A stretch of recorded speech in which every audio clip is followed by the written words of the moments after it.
Hello and welcome to Conversations with a Dog Trainer. I'm Nick Golis, the owner of Family Canine Dog Training. Let's jump right into today's video. Today's video is all about dog-to-dog interaction, how to do it safely, and how to incorporate your training so that your dog can remain focused on you when you need it, and how it can enhance your relationship with your dog. In this video, you're going to see my young puppy Hooligan. He's a 4.5-month-old English Bulldog at the time that we film this. And he's running around having a great time with another young dog who I train named Alfie. Now, first and foremost, when I'm going to let my dog socialize with another dog, I want to make sure the other dog is safe. In my case, I have the advantage of having trained many dogs, and I can bring my dog to the kennel and let him mix it up. If you don't have such a situation, and I recognize that most people don't, you probably have a friend with a dog, a neighbor with a dog, someone nearby who you see walking their dog regularly. There's ways to do this where it's an intelligent, safe way, and we can more or less predict what the outcome is going to be. Whereas people that go to dog parks, it's a very randomized thing. You don't know all the dogs coming in. You don't know how they're going to interact. And just bringing your dog to a dog park to socialize would kind of be like having a New Year's Eve party and you start handing out flyers to every stranger walking by, and they all start coming into your house. And some of them you know, and some of them you're comfortable with, and then some of the people are raiding your fridge and hacking your Wi-Fi, and someone's puking on the couch in the corner, and it's just mayhem in your house. You would never do that, so why would you do that with your dog and just take it into a randomized setting? It doesn't make any sense. So rule number one, the dog has to be safe. Once we know the dog is safe, are they compatible? You could have two really nice dogs that are just not a good fit. My puppy's very kind of boisterous and he's playful. He's like most young pups. And if I put him with an older dog that might be a little cranky and take offense to his boisterousness and his pushiness, they're not going to be a good fit. Doesn't make either dog not a nice dog. It just means they should not be paired off together because one is certainly going to annoy the other. So safe dog, good fit. Now that I've got my dog running around and playing with Alfie, I want to show him that as much fun as that dog is, I'm more fun. So we're working on a lot of obedience skills at this point in my pup's development. And he's got a decent recall. He's quite good, in fact, with his recall. Hooligan, come. Yes. Yes. He's got a sit. He's got a down. He's got a place command. He's got a bunch of things. Spin left, spin right, do a bunch of things. I'm not really fussed with what I'm getting him to do. We're doing a bunch of recalls, but even if your dog doesn't have a great recall, if you're in a distracting setting with your dog and your dog has a really good paw command, doesn't matter what it is, just get your dog to give you something. And what I'm doing right now is I'm just asking him to focus on me, to allow me to engage him. Basically, I want to be able to activate his mind. Your mind is going elsewhere. I want to activate you over here. And as long as you give me something, I'll pay you, and I'll show you why you want to be with me instead of him. And then I'm going to release him to go play. A big mistake that a lot of dog owners and dog trainers make is once they get the dog back, they want to hold on to the dog, or maybe it's the end of the session. And then the dog figures out very quickly, why the hell would I do this for you? It means the end of fun. No, I'm showing the dog. This is an exchange. The same way if I'm working with a dog that has a hard time giving up its toy. As soon as you give it up, I give it back. I'm not going to delay it by 3 seconds, 5 seconds, or make it the end of the session. Because then the dog is an intelligent creature and he says, that's a losing proposition for me. Why would I do that? So come back to me, give me something. I'm not looking for perfect obedience. I'm just looking for activation and some cooperation. Boom, boom, boom. Here's a handsome paycheck. Go back and play. And I do this over and over and over again. Now, it's pretty impressive that he's 4.5 months old and I can call him back when he's in full play. I can call him back when he's actually trying to hump the other dog. So his sex drive is starting to kick in at 4.5 months old, which is a little early. And that's definitely a sign of things to come for that dog, right? Well, what's going to happen if it's a female? What's going to happen if it's a female in heat? I live in an area where it's rural and there's dogs out all the time. I have neighbors whose dogs spend more time outside than inside. If there's a female in heat, my dog's going to be well aware of it. I need to be able to access him. So this is really good experience for him now. Hooligan, come. Yes. Good. Good. Hooligan, come. Yes. Good. Okay, break. Hooligan, come. Yes. Yes. Hi, Alf. Yes. Good. Hooligan, come. Yes. Good boy, Jack. Good boy, Bubba. What's up, Alfie? What a good dog.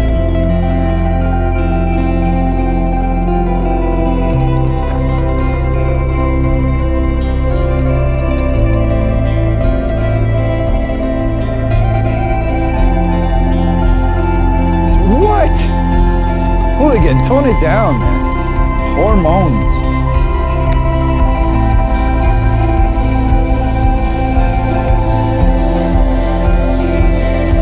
Hooligan, come. Yes. Good. Good stuff, guys. Hey, Al. How are you? How are you?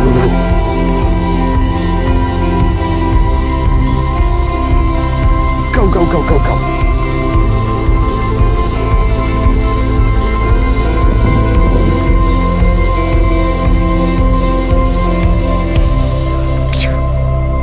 So, look what's happening now. Now I've raised my standing and my value by rewarding my dog.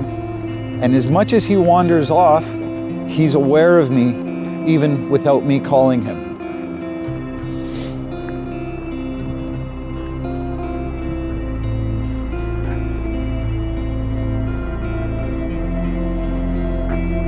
See what I mean? Hi, Bubba. Good. I love when my dog checks in. All right, so we have a dog that wants to be sexually active at 4.5 months old, okay? It's just hormones. That's all it is. He's not trying to dominate him. Hooligan, come. Yes. Yes, so there's a big distraction, right? There's that sex drive, and that's something that's real primal and real hard to compete with, and naturally, his recall's not perfect there, and that's something we're going to work on. Right? What happens if I have to call him back when he's running around and there's a female in heat? Something he finds very attractive. I want my dog to be engageable, as it were, even in that scenario. Right? Just like any training, you want to proof for any and every distraction that you may come across. And if the dog is showing you at 4.5 months old, good boy, Bubba.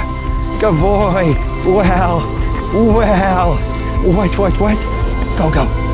If the dog's showing you at 4.5 months old that this is something that's meaningful to him, then you better train for it.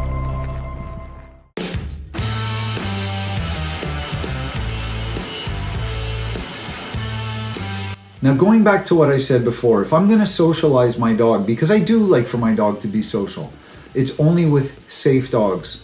If I don't deem the other dog as safe, I don't care how polite the owner is. I don't care if it's my best friend or a neighbor. They are not going to interact, because I'm not going to put my dog in a situation where he's going to come out on the losing end of things. It's going to teach him to be defensive down the line, and it's going to teach him not to trust me, which for me, that would be the biggest heartbreak. Trust is paramount in my relationship with my dog and as a trainer. Like I said before, most people aren't going to have access to a kennel and being able to handpick the dogs that their dog interacts with. You can pair up with a friend, a relative, a neighbor, someone in your neighborhood who you know. Maybe you or the other individual has a backyard where you can let your dogs run around in. Maybe you can go to a dog park during off hours where you're almost guaranteed that no one else is going to be there. There's ways to work around this where you can be smart and safe and have a really good outcome for your dogs. And if you align well with the other owner, you'll have common goals, which really helps the training process too. Another great idea is to pair up with someone and go walk your dogs together. But when you do your walks, they're done in a structured way. So it's not a free-for-all where the dogs are jumping all over each other and sniffing each other the whole way.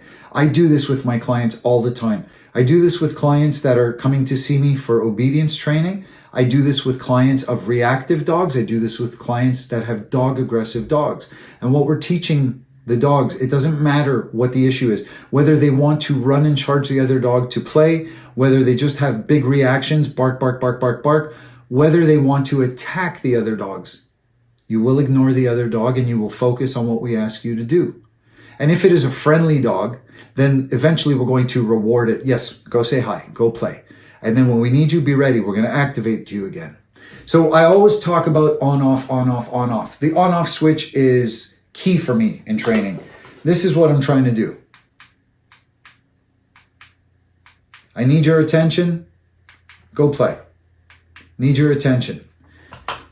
If it doesn't work like that, if I was sitting here clicking, and I can't get the light to turn on, this remote is useless.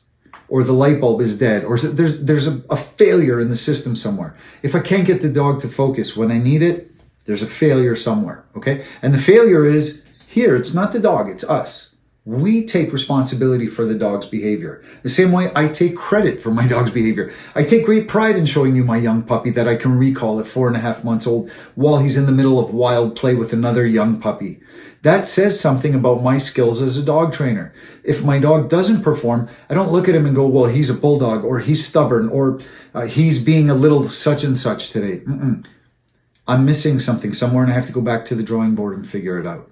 So those walks where you go dog, dog, and they ignore one another, that's a wonderful way to socialize, because what we're teaching them is just because we're near each other doesn't mean we have to be all over each other all the time. There's a time and place for things. Come, she'll just lie down and let him pummel her all day. It's like because our next door neighbor's like this. Yeah. Has a dog like this. Popeye loves to play with. So it's okay. So you see, if I give you the leash, he'll go with you. Oh, yeah, okay, okay. No, his owner will kill me. He's not even yours. No, he's not mine. Okay, thank you. You're very welcome. Have a nice day. Popeye, heel. Wow, that was good, wasn't it? That was good. Come on, Pops. I'm going to show you a clip where I had 15 people in my house just before New Year's, and my puppy has never seen more than 2 visitors at a time, and even that is very infrequent. So 15 is a massive overload. I structured it in such a way where he had limited access to them at first, and people were really wonderful and cooperative. And if any of you are watching this, thank you very much. Everybody cooperated greatly, and my puppy had a chance to acclimate to them being here. I had a chance to bring him into the mix and put his focus on me and on some exercises, just like I'm doing in this video with Hooligan and Alfie playing together. And when I saw that that kind of neutralized his big kind of fireworks reaction to the people coming in, then I let him interact. Again, I want my puppy to be social. My puppy loves people. Funny story, he was trying to court mannequins in store windows when I would take him out and walk him in an empty strip mall. So it's an outdoor mall. And I would start by taking him out at downtimes, like kind of when it's winding down and all the stores are closing, because I didn't want him to get overwhelmed and flooded by too many people all at once. No one's around for him to flirt with, so he's spotting mannequins in the windows and he's running up and he's wiggling. He'll do a full body wiggle at a mannequin in a window. So that should tell you something about his level of stimulation with the idea of I may have a chance to interact with a human being. So now we have 15 people in the house. Imagine how overwhelming that is, especially that he's not used to seeing visitors at home. So we structured it in such a way that it allowed him to acclimate and for us to have a favorable outcome, and everybody had a great time. And then I'm going to show you a video where right after his play session with Alfie, I had a client, Michelle, come in with her Australian Shepherd, Heidi. And Heidi is wildly dog reactive, or correction, Heidi was wildly dog reactive. Michelle's a great dog owner. She came in for a consult, and then we got to training. Leave it. And you will not see any reactivity from Heidi. In fact, you're going to see the opposite. Heidi's totally neutral. And by neutral, I mean that she's just lying at Michelle's feet. She's kind of nonplussed by the whole thing. Like if you look at her, she just looks bored. Boredom is wonderful. Boredom is just great. Think of when you're in line at the bank. You're bored. Most people are flipping through their phone, mindlessly looking at social media. Why? Because they're bored. The opposite of being reactive is being bored. Heidi is not actively going after my dog. Heidi is not staring at my dog, giving him the stink eye. Heidi is not hiding behind her owner, saying, oh, I have to avoid that or I'll be in trouble. There's no sign of stress, no forward stress, no reverse stress, just neutral. And then if you look at my puppy, so again, we're talking on-off switch. You look at Hooligan, I'd say 90-95% of the time he's ignoring Heidi.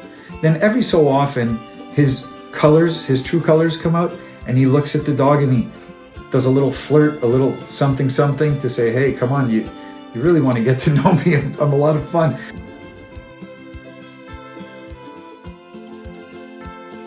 Hooligan. Did you see him? He looked at you and he wiggled his bum. He's like, can't you just, okay. And he does the same thing too with Michelle. He just would give her the puppy eyes, okay?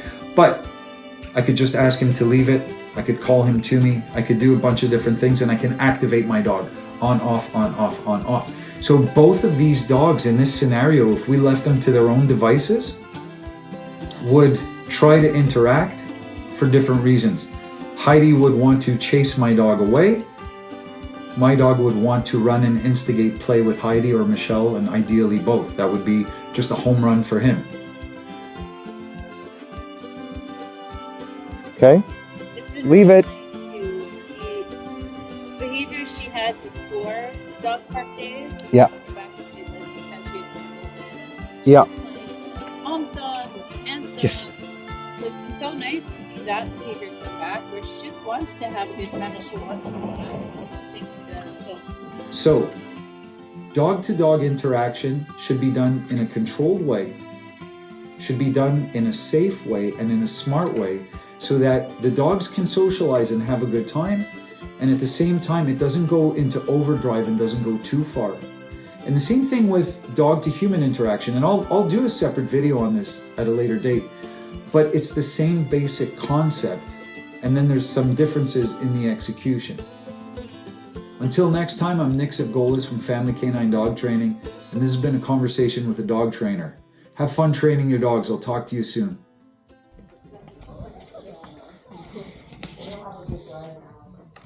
What do you have to say?